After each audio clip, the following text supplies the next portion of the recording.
All right, let's just jump right in. You know, we all love our tools, right? Anything that makes life easier, especially when you're coding with AI.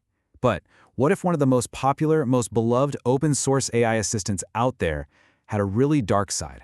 And I'm not talking about some simple bug. I'm talking about a full-on deception, one that turned a tool you trust into a wide-open backdoor for attackers. It's a pretty scary question, isn't it? But it's one we absolutely have to ask. Today, we're going to break down a real incident where a fake AI coding assistant did exactly that. It secretly installed malware and gave attackers complete remote access to developers' machines. Yeah, it's a wild story. So this all starts in a place developers are supposed to trust, the official Microsoft VS Code marketplace. I mean, this is where the trap was set, hiding right there in plain sight among thousands of totally legitimate tools. Get this, on January 27, 2026, this extension called ClawdBot Agent just shows up. It looked and sounded like a helpful AI assistant for coding, but its real purpose was so much more sinister. It was a Trojan horse, pure and simple, designed to go after the very people who installed it.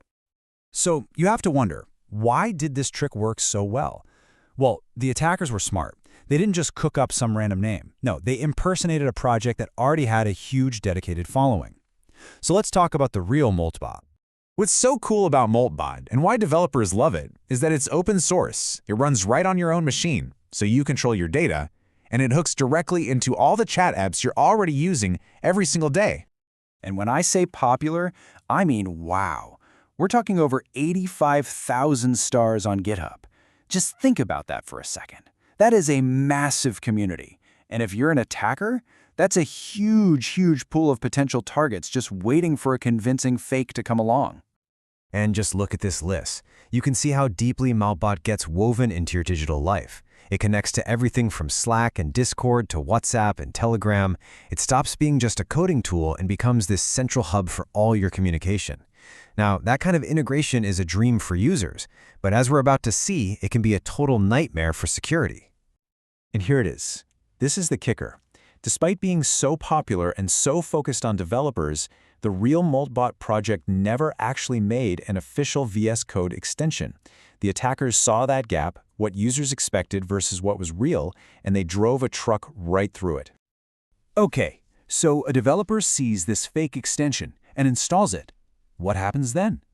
Let's walk through the infection, step by step, and see how one simple click can lead to a complete system takeover. It's a pretty classic four-step process. First, you've got the install. Then, the second you launch VS Code, boom, the extension calls out to a server the attackers control to download its nasty payload. Now, this payload, disguised as code.exe, isn't your typical virus. It's actually a legitimate remote desktop tool. And that final step? The tool phones home, giving the attacker a direct, always-on connection right into the developer's computer. This quote from security researcher Charlie Erickson just nails it. There's no fancy, complicated exploit here. The attackers literally just trick you into installing a pre-configured remote access tool for them. It's simple, it's brilliant, and it's absolutely devastating. And these guys were persistent. They built in backup plans, so if their main server got shut down, the malware had another trick up its sleeve. It could disguise its malicious code and load it from somewhere unexpected, like a random file in Dropbox. That makes it way harder to block. They even hard-coded other domains right into the extension, just to make sure their malware had plenty of ways to phone home. Now, if the story just ended there, it'd be a pretty standard malware tale, but the investigation dug up something way more concerning. A deep architectural flaw in Moltbot itself that makes even legitimate installations a massive security risk. So the heart of the problem is something security folks call a classic reverse proxy misconfiguration. Here's how it's supposed to work. Moltbot is designed to automatically trust any connection it thinks is coming from your own computer, locally. But, and this is the big but, a really common setup mistake can trick it into thinking that any connection from the entire internet is local. It's basically like leaving your front door wide open with a welcome mat out for anybody. And as Benjamin Marr from Intruder puts it, this problem is baked right into the project's DNA. To make it super easy for anyone to set up, they minimize security things like firewall rules or making you use a password. The whole platform was built for convenience, not for the hostile real-world internet. So what really happens when an attacker finds one of these misconfigured Moltbots out in the wild? Well, this is where the theoretical problem becomes a very real, very scary situation. We're not just talking about someone peeking at your data, we're talking about them taking over the whole show. An attacker can literally become you. They can send messages as you in Slack or Signal, they can inject malicious links into your private chats, and they can steal your entire conversation history. They can even snatch the API keys and passwords your agent uses, or, worse, poison the AI's responses to trick you. It's a complete and total takeover. And don't think this is just some niche tool for hobbyists. Oh no. One security firm, Token Security, found that employees at, get this, 22% of their customers' companies were actively using Moltbot. That's a huge footprint inside the corporate world. This quote from 1Password really drives the point home. Because Moltbot often stores really sensitive stuff like API keys and chat logs in plain text, a simple piece of info-stealing malware can suck up the whole thing in just seconds. It is an all-or-nothing game.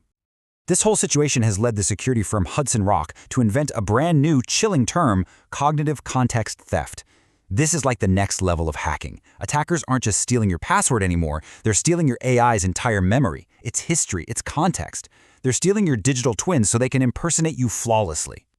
And you better believe the bad guys are already on it.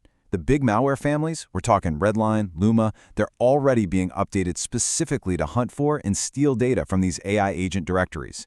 This is officially a brand new, high-value target in the world of cybersecurity. Okay, that was a lot of doom and gloom, I know. So let's switch gears and talk about what you can actually do about it. If you're using Moltbot, there are some really important steps you need to take, like right now, to lock things down. Here's your checklist, straight from the experts. First, you have to audit your setup for that reverse proxy vulnerability. That is priority number one. You gotta lock the front door. Next, revoke access for all your connected services like Slack and Telegram to cut off any unauthorized connections. Then, review every single API key or password your agent has access to, and just assume they've been compromised. After that, you need to build a wall around the agent with strict firewall rules, so it's not just hanging out on the public internet. And finally, keep a close eye on your logs for anything that looks even a little bit weird. And all this really brings us to one last big question. You know, the Moltbot story is a perfect example of this tension between moving fast with innovation and, well, being secure. As we all race to build bigger, better, more convenient AI tools, it really makes you wonder, whose job is it to hit the brakes for security? Is it on the developers to ship products that are secure from the start, or is it on us, the users, to lock everything down? It's definitely something to think about.